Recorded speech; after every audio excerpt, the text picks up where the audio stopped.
मिठा महिरबानी। नालो मुंहिंजो अयाज़ अहमद, मां पाण उमराणी आहियां। बेसिकली मुंहिंजो PTI सां तालुक़ु आहे। मां PTI तहलके 7 जो सदर बि आहियां। मसइला इहे आहिनि त हीअ रेडर महल आहे जिथे पाण हींअर बीठा आहियूं।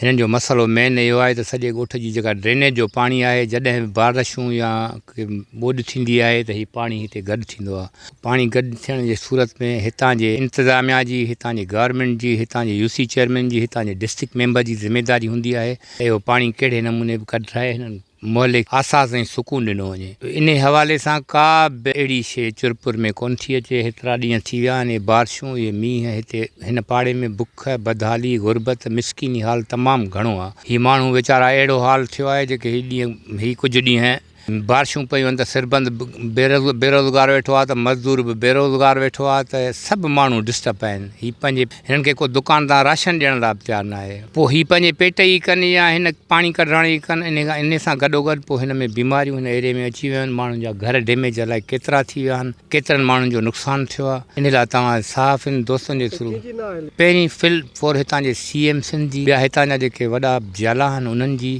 उन खां पोइ घणे खां घणी ज़िमेदारी डिस्ट्रिक्ट मेंबर या UC चन्ना जे चेयरमैन जी आहे।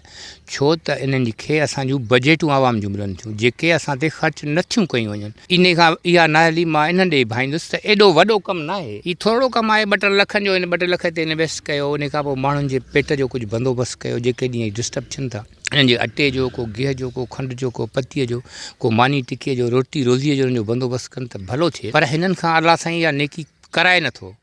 ॾुख इन ॻाल्हि जो आहे त हिननि खे नेकी नसीबु न आहे।